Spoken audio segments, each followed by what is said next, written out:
majority of our writing process is together as a band. Somebody usually has a progression or groove or an idea, and they bring that in, and it's basically we just jam on it. We set the tape recorder and just kind of go for it, and out of those jams some solid ideas start to happen, and we start working on arrangements, and before you know it we have a song. Do you write lyrics yourself at all? Yes, I write lyrics, and I'm really interested in lyric and melody and how that contributes to the song, the real importance of the lyrics and the melody and the vocalist. The cool thing is that all of us were basically influenced by the same bands, and a lot of them happen to be progressive, like Rush and Yes and the Dregs and Genesis and even Zappa's music.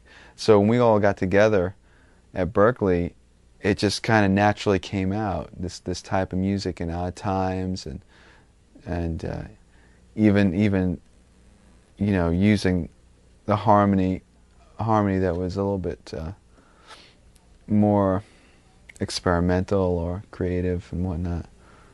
And it was just kind of a natural direction for us all.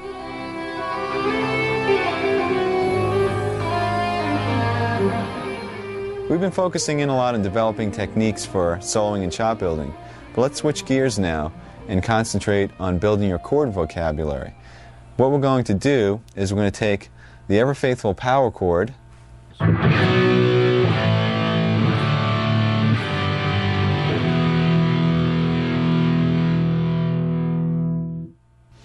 by adding certain notes to these chords, we're going to mutate them, and we're going to add some colors and drama into basic chord progressions. So let's first make sure everybody knows what the power chord is. Basically, it's a two-note chord consisting of a root and fifth. For example, a B power chord would consist of B and the fifth F sharp. Now you could expand and you can double the B, or you can put the fifth in the bass, which makes the chord sound even heavier, so the F sharp will be below the B. This is really effective.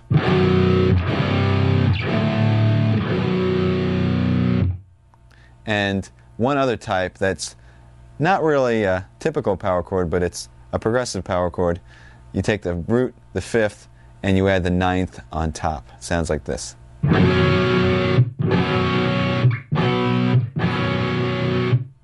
To explore this topic a little bit further, you have to understand two things. First of all, which notes can be added to the power chords, and second of all, how those notes affect the name of the chord and also the function of the chord in the progression. First of all, we have the root and fifth, what you see as an example. If we add an E or a third to that, we have a C major chord.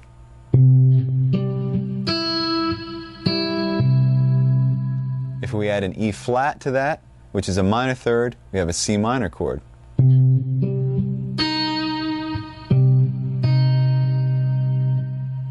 If we add a second or ninth to that, we have what's called a suspended second chord. In this case, it would be a D.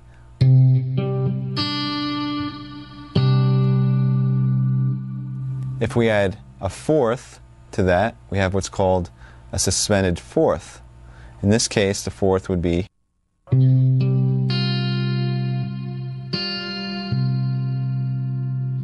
All of those chords added one note to the power chord and drastically changed the sound.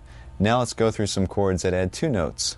If we add the major third and the major seventh, we have a major seventh chord. So you'd have the power chord, the major third E, and the major seventh B.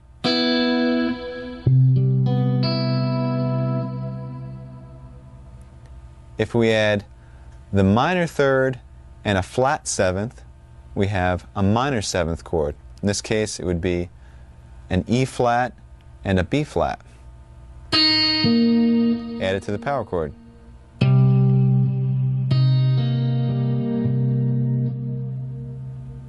If we add a major third and a flat seven, we have what's called a dominant seventh chord. In this case, E is a major third, B flat is a flat seventh, added to the power chord.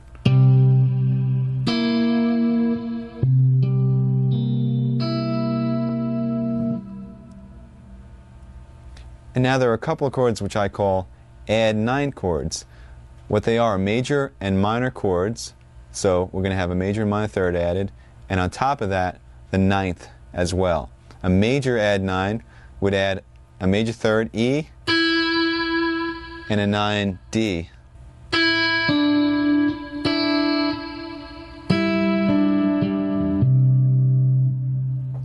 A minor add 9 would add the flat third, E flat, and the ninth, D.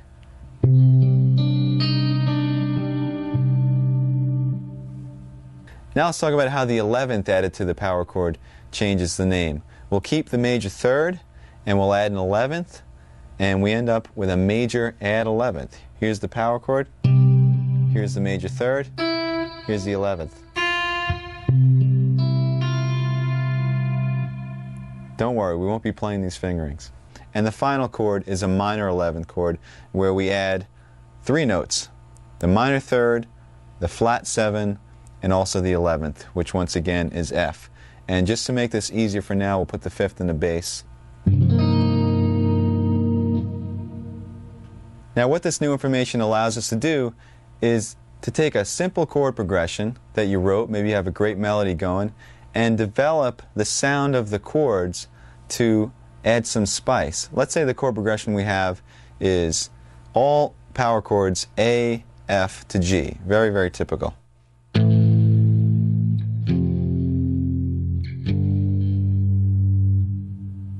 By adding some of these intervals and creating these more interesting chords, perhaps we can make it sound a little bit more interesting, or we can take it in a more dramatic direction. So I'll turn the A into an A minor add 9. We'll turn the F into an F sus 2. And maybe the G into a G sus 2. So what started out as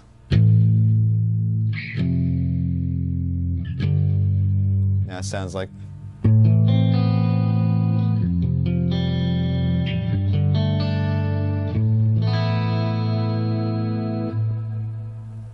that's the basic picture. Now, unfortunately, when you're trying to play this stuff loud and heavy, it's going to sound pretty bad because of the dissonance of the intervals. I know you don't want to hear this, but I'll demonstrate.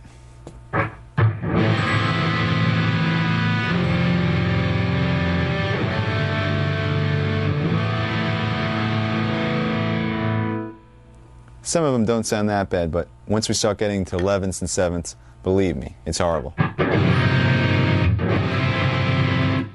People will cringe. So here's where orchestration comes into play. What we're going to do is we're going to divide the part up into 2 separate parts. And you can do this when you're recording, or you can do it in a band. If you have a bass and guitar, you can divide the parts up. Or if you have 2 guitar players or guitar and keyboards.